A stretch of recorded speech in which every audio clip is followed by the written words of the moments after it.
Hey, everybody. Welcome to Dr. Kelly with the TCP podcast. This episode will knock your socks off. It is cut midway through a conversation of myself with an absolute chiropractic legend, Dr. Brad Glowaki, and he is going to knock your socks off. And I mean that. Wait till you hear some of the nuggets, the gold this guy drops. Stay tuned for this episode with Dr. Kelly and Dr. Brad Glowaki. So, Brett, what can you just give me because I know you were involved with the whole Everest thing. But you've that's all done, whatever happened. They're doing their thing, you're doing your thing with Patient Maven, right? Yeah. And what is it exactly that Patient Maven does now?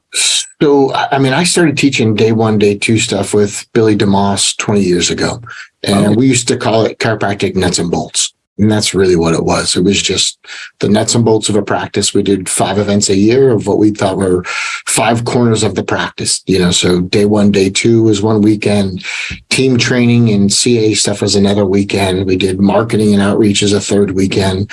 We did philosophy as the 4th weekend, and kind of did like a end of the year goal setting, vision, all that stuff for the 5th. And then we would just repeat that. And this is, again, 20 years ago. So a lot of the big box management groups were there. And, they had contracts and, 2,000 people at events. And we were like, but they're not really in practice and we're still doing it. And we have the tools that we think are superior. And anyway, we did our thing for a little while. And then he just said, look, when we do philosophy, this place is packed and I love it. When we do marketing, this place is packed and you love it. Why don't we split? I want to do this thing called California Jam. You go do your workshops. And, we've been best friends ever since. Just talked to him yesterday. So not at all a bad split and no drama, but just kind of like, hey, let's go 2 different paths. And I've spoken to Cal Jam all but I think 1 year. And I've had him come to my workshops and try to fill up Cal Jam. I'm pretty sure I'm the top ticket seller for him when it comes to Cal Jam. So we're still great friends and still collaborative, but it was kind of cool because we worked in some different spaces where Cal Jam really took off, and then different workshops that I teach. And there's different topics. It's not just day 1, day 2, but different topics that I'll teach. And we've done stuff on concussion. We've done things on personal injury. And it's just funny. As you know, within this profession, no matter what you're teaching, there's critics. I can't believe you would try to help people after car crashes. I'm like, why wouldn't I? It's like, so it's just funny. Like we dive into these things, and then sometimes, people come to the surface and I'm like, if you know about the opioid problem and what people are doing, a lot of that comes from traumatic injuries, and they get hooked and lives are shattered and families are ripped apart. Like, it's a good thing to be doing it, So, yeah, just different topics. Some new patients. I started teaching people how to do 10-minute talks like 15 years ago. And same thing, a lot of critics, and there's nothing you could teach them in 10 minutes. And I said, you're right. I'm not really trying to teach them. I'm trying to get them into the office because I want to help them as a patient. I'm not trying to talk them back to health. I want to adjust them back to health. And so it's an invite to come in, and just like a good spinal screen, I don't need more than 10 minutes to convince somebody they should check out their health. And that's the goal of it. So really, there's just been a sequence of weekend workshops that I teach that kind of are just specific to a topic. And that's really kind of where it is right now. You're not in practice anymore. I am. Yeah. You are? Yeah. Yep. So I'm in Southern California, and I've got all my seminar stuff on one side of a corporate space, and then on the other side is my practice. So I'm in there a couple days a week, at least Monday, Tuesday, and then I'm jumping on a flight after this to go to London teaching this weekend. But I just posted a video yesterday. We got some NFL players that came in and just kind of illustrating how the science works with chiropractic care beyond pain. So we had an NFL receiver and talked about reaction time. And it's a study that was done by ASRF, the Australian Spinal Research Foundation, and how chiropractic care increases reaction time in asymptomatic patients. And so I did a ball drop activity. It's on my Instagram. It's Dr. Glow DC if you want to check it out later. But it's just it's a pre-frame. And then I adjusted him, and then we did the same activity, and he saw the results. So then he sent in 2 other NFL players. I've got a couple of Laker players as patients right now. So, and all I do is I will take those high-profile people and make sure we make a video that's pro-chiropractic. Yeah. So it's nothing about my practice. It's nothing about my seminars. It's just let me help you find a chiropractor. If you're anywhere in the globe, I can help you find a chiropractor. So I've already had a couple dozen messages for people outside of California as new patients. I dropped the video yesterday. So just stuff like that, and it's just one of those, like, it's not directly going to benefit my practice, but at the same time, you reach a certain point in your career where it's like, I don't need one more new patient. I'd rather work on some bigger projects. You know what I mean? It's like, but I see that a lot. Like, I'm sure you do too, where people are like fighting over a client or a new patient. And it's like, I don't know, I've been doing it for 25 years. Like, this profession's been good to me. I live a good lifestyle. I don't know, so some of that stuff is really fun for me when it's on a bigger scale. Yeah. So we've been taking some of these pro athletes. I've got Stanley Cup winners. We've got NBA champions, Super Bowl champs. I've got photos with my patients who've won the Stanley Cup and the Stanley Cup because they appreciated the care so much. So that kind of stuff is fun because I know it's visibility. People will share it. Other people will see it and be interested in chiropractic. And the message is always pro chiropractic. It had nothing to do with me or my specialized technique, which I'd love to talk to you about, in this interview, my specialized technique. But the truth is I don't have a specialized technique. I'm a diversified doc. Does that make sense? Yeah, that's awesome. So it's, people are like, what is it? And I'm like, I'm diversified. Yeah, it's like, and you can do it too. And so that's kind of how I lead with it. It's just like, hey, it's repeatable, it's reproducible. And I'll probably be doing this 25 years from now because I love doing it. So that's kind of the space that I'm in. And this has been fun, man. It's been really cool just getting people excited about chiropractic again. Through COVID, it was really helpful to be in practice because a lot of the challenges and stuff that was going on, people are like, oh, don't wear the mask. I'm like, no, you have to wear the mask. If that's the hill you want to die on, go for it. But there are people in our state that were losing their license. And if I didn't have a license to see people and teach, then I lose my ability to influence in my community. And subsequently, I didn't have anything to teach the doctors because I wasn't in it with them. But when I'm in it with them, there's a lot I can share. So we would teach docs to do things like, cleaning their tables and stuff. So we would do videos where I'd have my cleaning lady behind me and just say, hey, we're sanitary. We have an open adjusting area, but we spaced our tables out by 6 feet and we're compliant. And just, I played the game because that wasn't the hill I wanted to die on. My cleaning lady, we would stop, let's do the video again, or something happened. And she's like, but the table's clean. I'm like, I know, but I think the visual for people, right? Like the visual, and then we had docs doing it and they were getting awesome feedback. They're like, oh my God, that video really helped. So I just like that stuff. I like having the relevance of being in practice and teaching, and, having to have a bit of both really keeps it kind of fun for me. But also I know the content works because we test it. We do it in my office. We call it the lab, and then I can teach it with 100% authority because we've already tried it out. And so some of those things are kind of fun to be, again, kind of in that hybrid space. I'm like, I practice a couple of days a week. I don't pretend I'm there 5 days a week anymore. I did that. It was fun, but it's really cool to now teach chiropractors all over the world what it is they can do and really influence kind of that vitalistic message.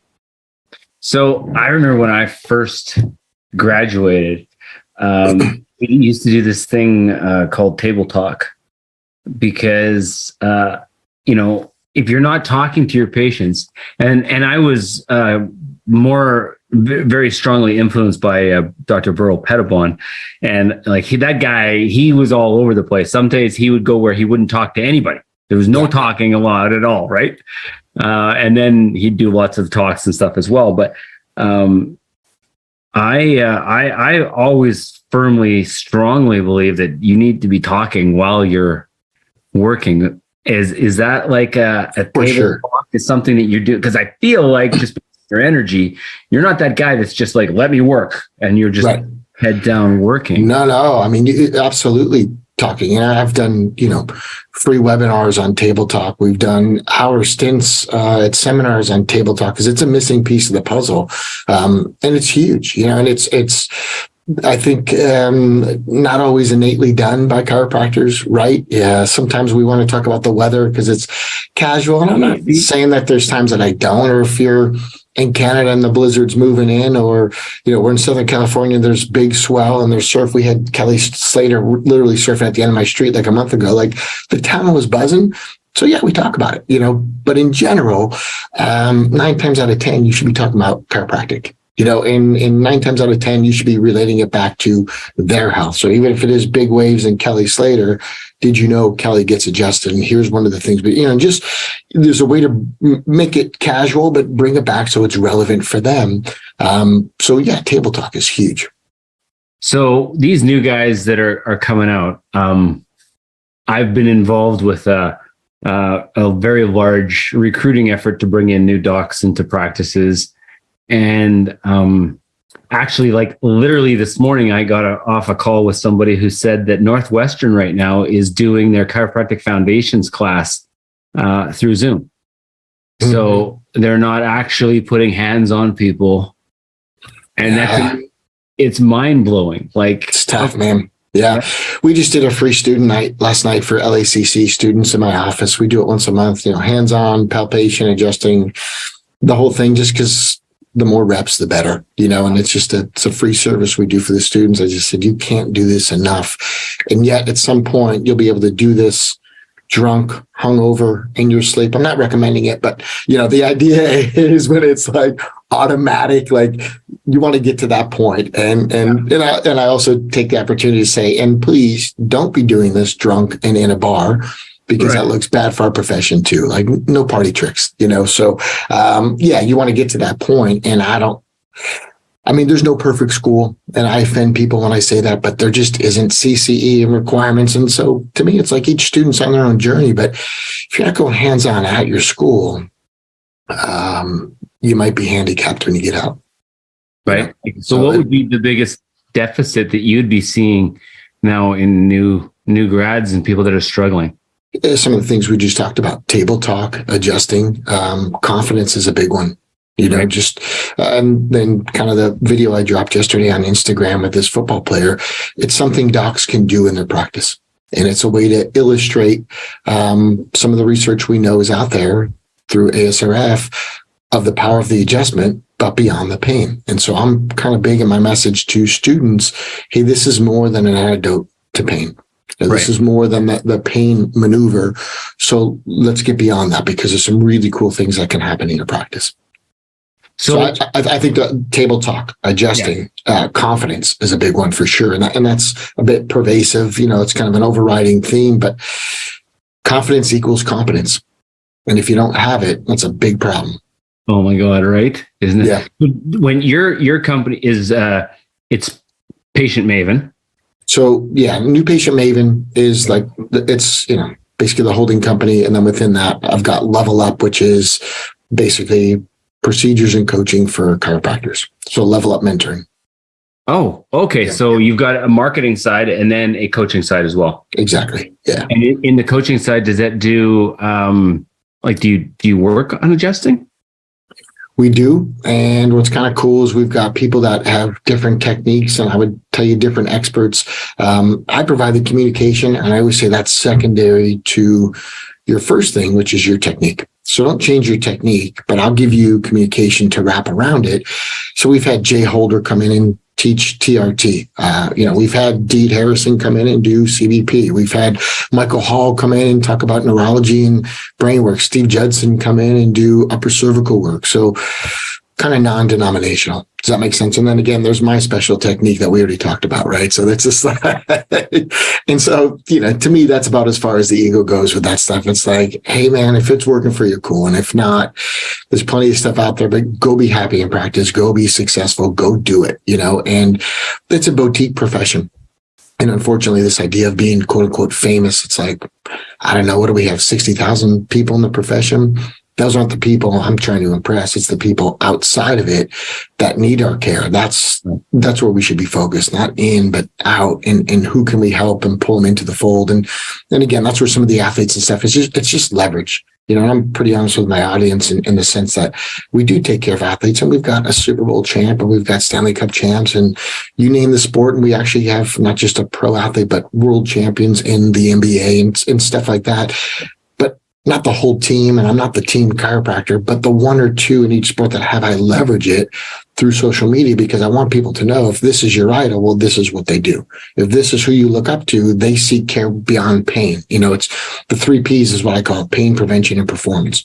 pick one, and there's a reason to see a chiropractor. So for me, a lot of it is just leveraging that back into the profession. So there's visibility, and then we'll find you a chiropractor, whatever province, whatever state, whatever country you're going to be in. Dude, I love it. I absolutely love it. So I feel like we're deep into this already. So we're just going to keep going if that's all right with you. Yeah, man. Yeah, totally. Because and I'm really loving it. So Cool. do you have like a lot of coaches, and they'll have like one line, one affirmation, one driving phrase that, you know, helps them move and you know, kind of overcome the struggles of the day-to-day thing? Do you have anything like that? Do you have an affirmation? I mean, the one for me, I got from my dad. I called my dad day one in practice. I opened up in a 1,200 square foot office, and, you know, I heard this clanking in the office the first morning, and I couldn't figure out what it was. It was my knees rattling back and forth because I was nervous. You know, I mean, I was like, oh my God, that's me, you know, and it's like, so I called my pops and I was like, hey, I need like a motivational quote. I need something. And I was thinking like Lombardi, George Hallis, like, get me to run through a door, you know, like, let's go, baby. That he just said, in the absence of value, cost is the only consideration. And so to me, that is like the central theme, is it's always just a value proposition. Like, I'm going to London later today, but it's to bring value to people. I'll go and speak in Australia. I was just there a few weeks ago, but just for the weekend. So I landed Friday morning, spoke Saturday, Sunday all day, and then jumped on a plane Monday. It's a 16-hour flight each way. It's just to bring value. You know, so in the absence of value, cost is the only consideration. In our profession, man, that clears up so much. What does my insurance cover? What does it not cover? You know, to kind of stay with the global theme. What I also teach docs in other countries is it's not where you practice physically, it's where you are mentally.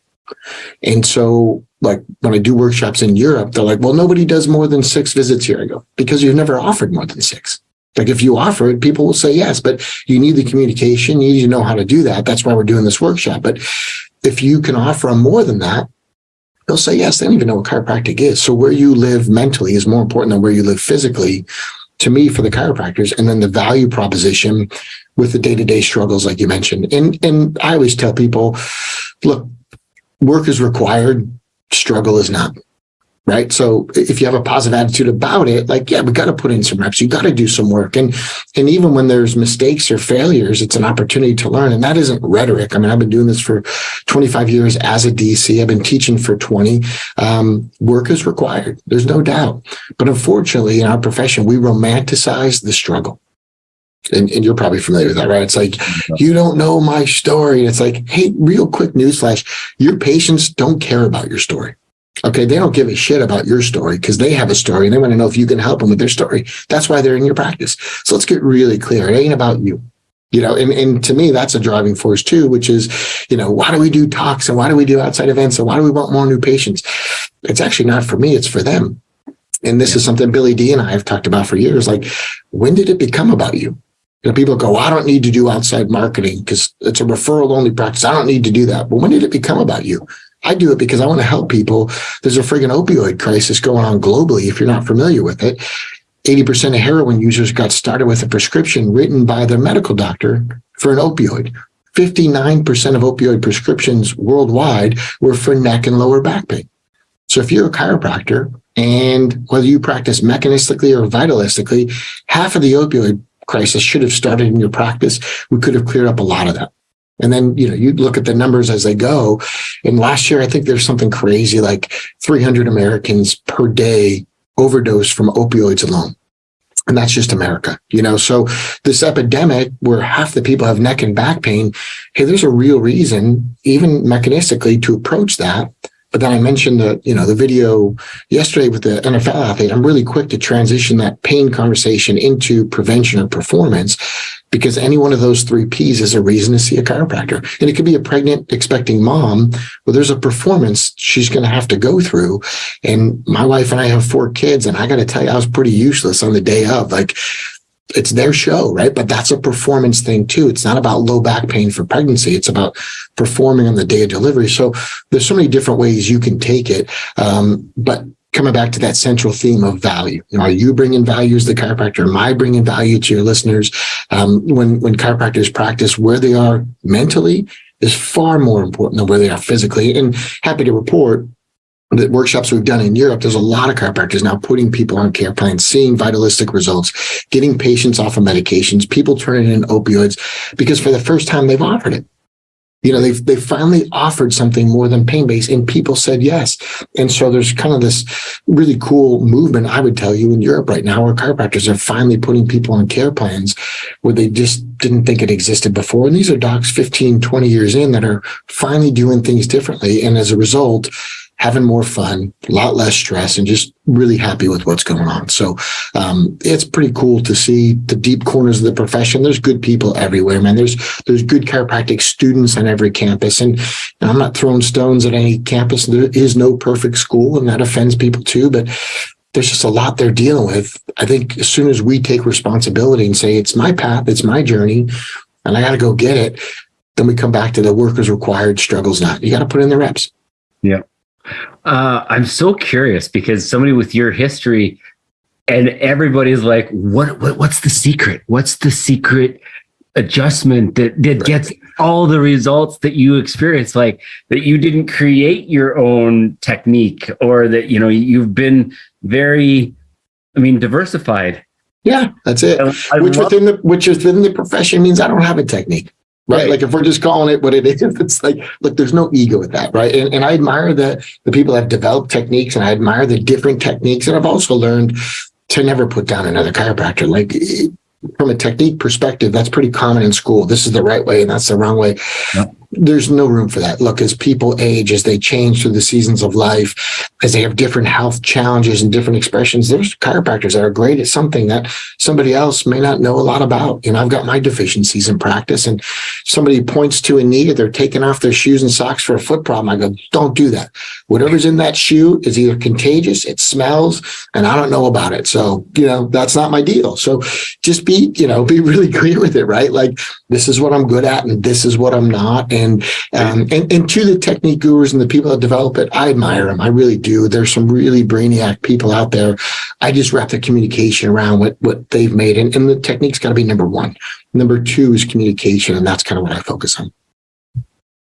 Absolutely love it. So has it always been easy for you? You started coaching other people, talking 5 years in.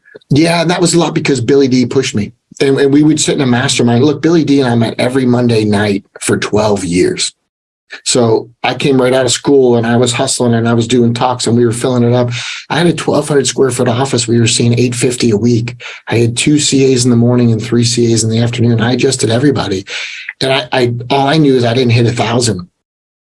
Right. It's all perspective. So for me, it was just like, man, I had 1,200 square feet. I think I need more space. And Bill's kind enough to encourage me, like, no, dude, you're killing it, and you should teach, because then he's been out 12 years before I was. So he was the veteran of 17 years and I was kind of the new face. And so it was a good yin and yang. I was messing with him one time and I said, man, everybody says we're a little bit of country, a little bit of rock and roll. It's cool. They think I'm rock and roll. He was like, no, I'm the rock and roll. I'm like, I know, dude, I'm just kidding. I don't think anybody's ever made that mistake, but I definitely, teacher learns the most. And so really, I think exponentially learning this profession, chiropractors, pressure points, like that really put me in a different headspace too. Not just what I was doing, but how other people did it differently. And then it really made me reshift my focus and my audience. And then, even when I got invites to speak in other countries, I realized there was different ways to do it. I realized there was techniques I'd never heard of when I first started traveling. So, you have to research your audience. You have to humbly go in there. And back to your question, I made some mistakes for sure. I tell people most of what I teach is original content because I made the mistake. I have the bite marks. I have the scars. I got the bruises. Like, I know my answers because I did it. This is my experience, and the experience is the highest level of learning. So I've made the mistakes for you. Here's what you don't want to do, and here's the right way. I think the sin in practice is to make the mistake and not learn the lesson. The good thing is to make the mistake and definitely learn the lesson. Even better is if you have a mentor that can teach you the lesson and you never have to make the mistakes. And that's why I teach. To me, it's like, I've done this stuff for you. high volume for a lot of years. And so I probably have packed 50 years of practice into my 25. I don't know. But probably more mistakes than anybody in the room. And so if that's me boasting, that's it, right? Like I've got the bite marks and the bruises because we just keep trying stuff. We keep reinventing. You and I were talking about BS-19 or COVID or whatever you want to call it. And even through then, it was like, hey, it's a challenging time, but this isn't the time to back away. This is the time to lean into it. So we did lectures illegally in my practice, and we said we have a medical air purifier. Supposedly it cleans the room in 15 minutes. It's been on all day. So let's just take off our mask. If you're comfortable, only take them off. In every class, I had people disrobing the mask. Now, people can judge whether that was right or wrong, but to me, that germs don't make you sick. It's not the seed, it's the soil. We're going back to basic chiropractic philosophy. So in challenging times, you got to rise to the occasion. It's not the time to cower. Duck and cover is not a business technique. It's not a strategy, right? You got to lean into it. So to me, it was like, hey, it's game on. Like they're pushing our buttons. This is a health conversation. We should be in it. The cultural conversation is around health and germs and two comorbidities, which coincidentally are lifestyle things. We're cultural authorities. We got to have the microphone. We got to have a voice. So I think the last few years really has kind of been a good litmus test of where you are philosophically on the spectrum. And philosophy is not talk, it's action. It's what you do, not what you say. Yeah, it's who you are, right? Yeah, that's it. And it's a belief system, so for the students listening to this, and I hope this resonates with people listening, don't blame your school for not having enough philosophy. Number one, there's no rich victims. Number two, philosophy is a belief system. It's not to be given, it's to be learned, it's to be earned. It's up to you, it's your journey. So what are your beliefs? Oh, somebody gave them to me. The best belief systems are the ones you develop. So get out there and go do it, and stop blaming your school for not having enough of it. A philosophy is a belief system for life. You need to always be developing it. So I think through COVID and some of this stuff, it was really a time for chiropractors to be put to task and earn their medal and show up for their community. Absolutely. And I also like very much how you illustrated at the beginning when we were talking about that, pick your hill to die on. Yeah. And there's costs on the hill that you pick. You better understand the full costs and ramifications of that. And I had good friends that were like, I can't believe you of all people are wearing masks. We're 1 month into this thing. 12 months later, they were in the mask too. I just kept, hey man, no judgment. We're in uncertain times. I'm not going to judge you. I was certainly judged. We put videos on mask. I go, that's how I do it. I mean, the first couple of weeks I had a mask on, but it was hanging off my ear. So technically it was on. And those little quips and sarcasm only got me so far. And then I had to pull it under my chin, and then I actually had to pull it up. And so it's like, but yeah, I played the game, and I'm not sorry for doing it. Because the people that came into the practice, it was an opportunity to educate them and to do it the right way. And it was uncertain times. And no matter where you were when this stuff was going on, it was tough. But I promise you, because when I started traveling, it was tough for other places.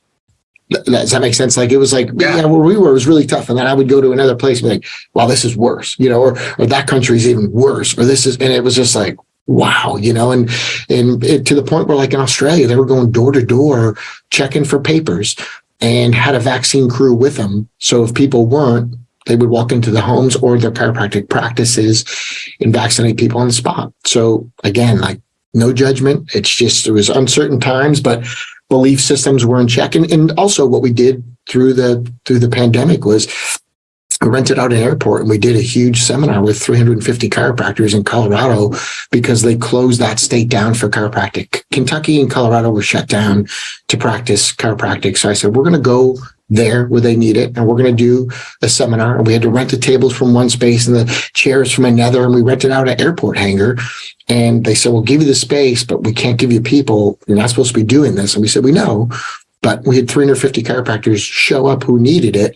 And to me, that was also one of those things, like, I think to be a good chiropractor, you got to be a bit of a rebel, and again, it's not talk. We did it. And like the night before, we're having like a pre-meeting of this seminar, and we had Steve Judson coming out to speak. And my team's like, so we went through all the logistics and everything. What happens if the cops show up? And I was like, Well, it's like, so the plan, if the cops show up, is like high school, run. Like that's our plan. It's just like, I'm so sorry. I don't know what to tell you. I didn't get that far. They're like, are you serious? I'm like, yeah, I didn't think that one through, so for now, run, just like, run through the woods, running from the cops. And we had one person be like, what do you mean running through the woods? I'm like, you haven't lived yet. It's just, I figure being Canadian, you know what I'm talking about. Yeah. Somebody get the keg, we go, it's right. Holy crap. Yeah. So did you ever get adjusted there? And that's how, like, at that seminar, everybody got adjusted. And, it was hugs and high fives. And it was, we were like 6 months into it and people were just dying on the vine. And it was just, depressing. And unfortunately, there's some real collateral damage that has happened. And there's a 3 times greater suicide rate in the last couple of years. And nobody's talking about that on the lamestream media, right? It's not mainstream, it's lamestream media. But suicide rates are up, depression was up, and it definitely affects our profession too. So to me, it was just like, all right, it's been 6 months. We're going to take a gamble. We're going to do some crazy shit. You don't have to come if you're not in, but let's go and do this. And my team was all in. And again, that's part of why I love teaching, is just switching on the lights. It's no different than adjusting patients, right? When you see that light bulb go on, it's like, we're doing good things. So to me, it's super fun. I'm passionate about doing it. And again, selfishly, teacher learns the most. So the more I teach, the more I learn, the better chiropractor I become. We've got a couple Laker players that are driving down from LA about an hour to my practice. That's value. Right. Yeah. We've got NFL players that are flying in right now to go through my specialized technique. And we already covered that. That's value. So to me, it's like the communication of the very basic thing of chiropractic is enough. And if you want to do therapies and that stuff, God bless you. But I want to get chiropractors back to the adjustments enough. And if not, then it's sacred and it's the best thing we do. And then everything else is secondary and ancillary. But the adjustment is to be highlighted. It's to have great reverence. Other people can tape ankles and do muscle work, but the adjustment is scientifically specific. It's what we do. 100%, man. Well, I love it. I love, I am right now, I can't imagine a better time without everything that's happening. With you have all the technology that's coming in, all the jobs that are going to be replaced, everything. To be a chiropractor right now, I truly, I don't think there's a better profession to be in. Absolutely. And never on earth has there been a better time to be, like, to lean in and be in on being a chiropractor, because for sure. Yeah, you're dead on with that. And to me, it's just like, this is the time, and the hard work was done, man. The hard work has been accomplished. So one of the things I did through the lockdown is I actually went and interviewed Chester Wilk. So Wilk versus the AMA, for the listeners who aren't familiar, the AMA, the American Medical Association, had a committee on quackery to wipe out our profession.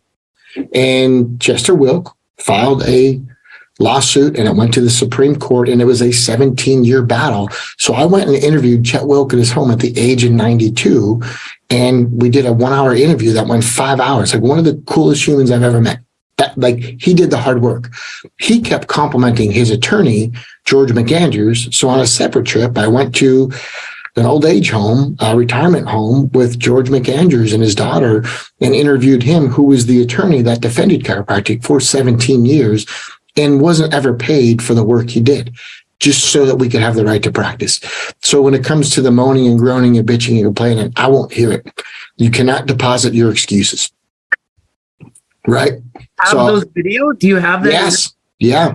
Yeah, I will. So, I mean, it's just one of those, like I said, later today, I'm jumping on a flight to London. I'm like, when we get back, we'll do it. And between this summer, we'll do it. And I've got 4 kids, 2 are playing lacrosse in college. So I'm in the middle of going to lacrosse games, and my little guy's on a national team. We're on the East Coast every other weekend for lacrosse. And so just busy, right? But I will put together the interviews of George McAndrews, phenomenal world-class attorney, graduated tops in his class out of Notre Dame. His father was a chiropractor. He did charity work for the profession. And Chet Wilk, who was just a feisty old 92-year-old, even when I was in his home, and just had as much fire and brimstone as he did back then. And I just go, look, they did the hard yards. These are the true warriors. Right now, this is the best time to be a chiropractor. The hard work's been done. We have an established profession. We have a room to work within, our own rights as a chiropractor, which is separate and distinct than anything else. Like, this is the best time to be a chiropractor. Like, you got to love being in this profession. It will give you so much more than you give out. You're going to return. It's just like, I don't know. I get the chills talking about it. I just get so fired up. It's just like, what a cool space that we're in right now. So I'm with you. Lean into it. As a doc listening, lean into this profession. It will give you more treasures than you can give to your patients. Absolutely. What are you most excited about right now? Man. I've been doing some workshops and teaching chiropractors in other countries where the light bulbs are going off. And then I'm going back to these places now a year later, 2 years later. I'm seeing clients from 5 years ago, and just the trajectory of what they're doing. It's just like a patient who has a testimonial, but with the doctors. And a lot of what I teach is freedom. It's an ideology. It's a goal. I'm not saying that I'm perfect in all categories, but it's what I call 360 success. So it's success in all areas. It's not at the office or at home. It's an and conversation. So the goal is always and. It's good at home and good at the practice. And to me, that's part of freedom and being able to go out and do other things. So I got to coach my son's high school lacrosse in the last 3 years. So every day, 2:30, I'm on the field with a whistle, yelling at kids that actually listen, which was new and interesting for me.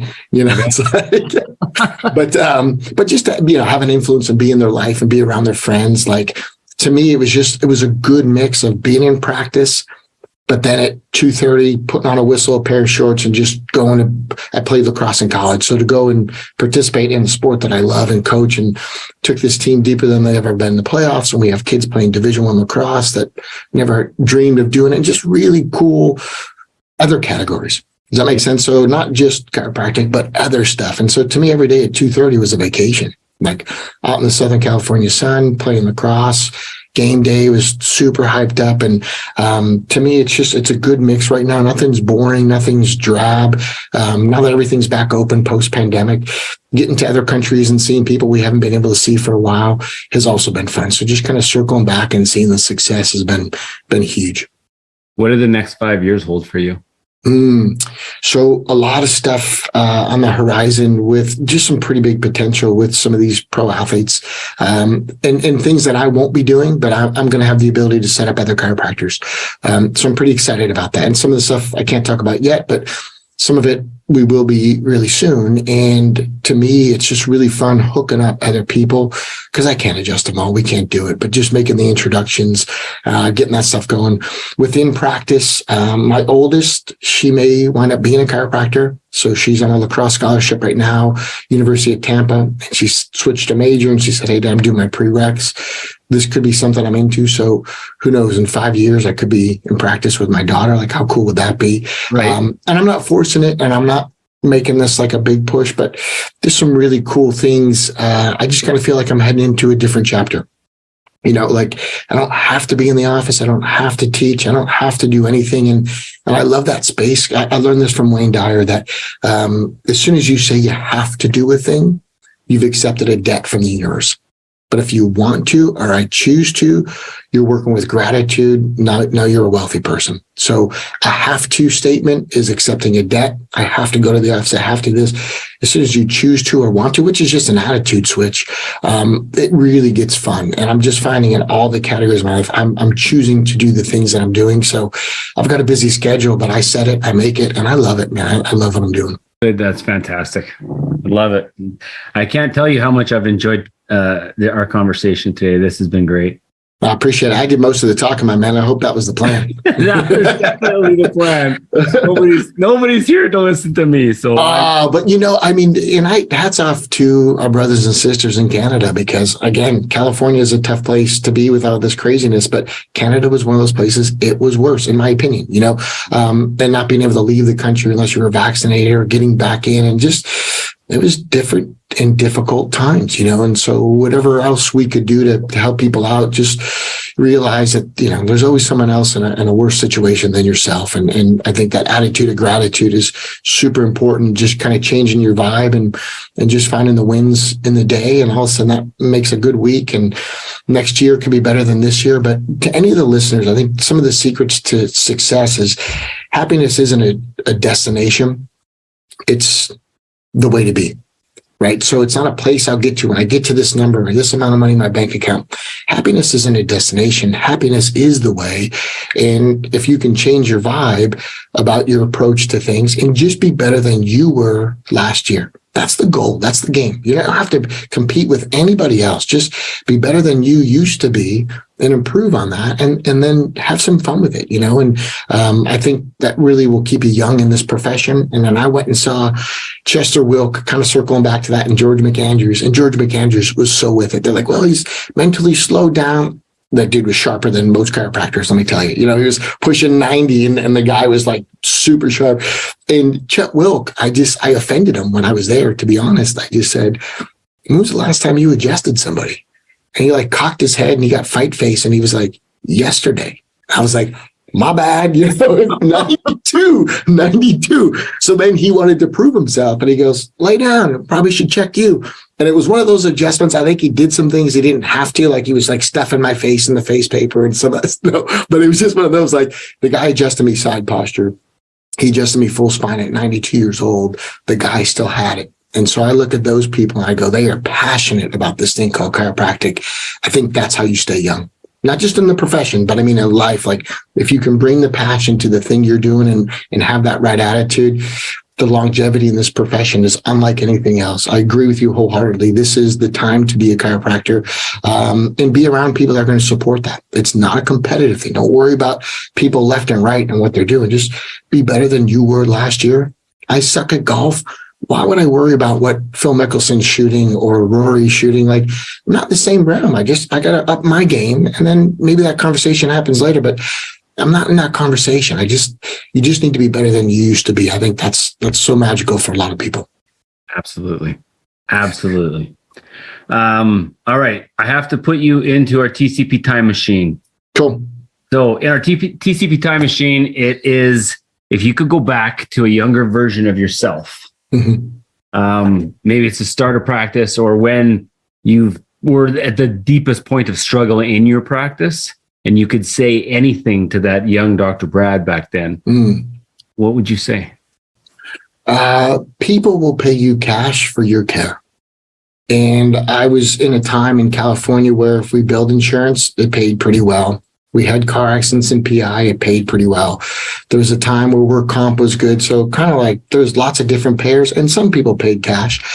But then really quickly, I saw it change in California. ASHP, ACN for the American docs, that all started in California. Schwarzenegger, who was supposed to be a chiropractic advocate, people in California got no love for that guy because he wiped out work comp with the stroke of a pen, and he blamed a lot of the costs on chiropractors first. We took the fall for it. And so it went away overnight. And I know friends that lost their practices because they were 100% work injury, work comp. Yeah. So within the course of 18 months, I saw a lot of third-party payers go away, and I really had to focus in on the cash. And the younger version, if I stopped resisting and leaned into it, like you and I have been talking about, I would have been much better, much sooner. And going back to that, work is required, struggle is not. I was stuck in struggle mode. And I was the victim for certain nights in my practice and all of that stuff. And so the younger version, I would just say, where there is value, people will pay you. And that's kind of how we started this conversation. In the absence of value, right? Cost is the only consideration. So it kind of came full circle to me. And I was like, so again, my dad was right. My dad's still alive. He's the greatest mentor I've ever had in my life. And he's not a chiropractor, but just real sensical and real easygoing and just kind of say it and like, yeah, but that doesn't make sense. And he's like, it's true. Like he just won't argue with you. It's just, that's what it is, it's just like, and so then I came full circle back to that first phone call and I was like, mother, father, like, yes, he's right. Yeah, it was just, and it's like a quote over my desk. And I'm like, it was there the whole time. So, again, if you're struggling as a doc, reach out. Kelly's got resources. There's people I'm sure you've interviewed that can help them. If I can ever help them, let me know. But there's people, really good people in this profession that will give you a hand if you're struggling. Speak up. We need you, and we need the numbers to grow in this profession, not to shrink. Absolutely. Geez, Doc, I want to have you back again because I've learned so much. So please let me get you back on in a future date. Because be honored. Yeah, I would be honored. And like I said, I've got a bunch of nonsense going on today as far as zipping bags and, traveling with our AV equipment and all stuff I dislike. But I didn't want to put this off any longer. And I have great respect for Ed and what he started. And it's really cool to see you carry on the legacy. So hopefully contributed in a positive way. And there's some positive sound bites. Check out my Instagram. It's at Dr. Glow DC, at Dr. Glow DC. And it's a video of an NFL player, not because it benefits me, but if the docs do this in practice, it'll benefit them. And basically we do a ball drop activity, pre-adjustment. I tell them we're going to work on your nervous system, get them adjusted. And then through the studies that the ASRF did, by 0.1 second, people have quicker reaction time. It's the perfect height from like a forehead to the floor, that reaction time makes a huge difference. Where he couldn't catch a ball post-adjustment, he could then catch the ball. And it's a great way to segue out of pain into performance or prevention. And you just see the light bulb go off, but it's not a show off thing. It's a, hey, do this in your practice thing. Does that make sense? It's not like, hey, look at me. It's a, hey, no, go do this thing. It's a recipe for changing the conversation for table talk, like we talked about in success. And if I can do one more minute, soundbite. Yeah. Post adjustment, everybody that's listening to this, tell your patients what's happening now. It's just that simple. What's happening now? So those 3 words. What's happening now is your prefrontal cortex is lit up, your brain's wiring and firing. So we get it out of the spine and into the brain when we start talking about that. But that's post-adjustment. Pre-adjustment, my table talk is about the spine. Post is what's happening now. And we take it into a brain conversation. And so if that truly is a weakness within our profession, maybe we strengthen it with this call. And that's my final minute. Thank you so much. You got it, buddy. Thanks for having me on. Just a sec. Dr. Glow at DC. That's on Instagram. And at Dr. Glow DC. Yep. Is that spelled out or is it just DRGLOW? DRGLOW DC. DC. Got it. Mm-hmm. Yeah. Thanks, Doc. You got it, but hey, thanks for picking up the torch and doing this. Like I said, Ed's pure class, and he's navigated this profession really well with just helping people out. And when I got your message and you picked up the flag to keep it going, I was like, we need to do this. People need to get back on the horse and really go full tilt in practice. For whatever reason, we've all had limitations and challenges. Like you got to look at this year and every year, like we have to make hay while the sun shines. Like this is the year, and then next year's the year, and then the year. Like take that into it. Have a record year every year, because we don't know when they're going to put us back in our cages and lock us back in and all that crap, right? Like so, really, really appreciate what we didn't have for the last couple of years and throttle it going forwards. And that's my final message, brother. Final message. Awesome. Hey, thanks for having me on. Travel safe, my friend. Thank you.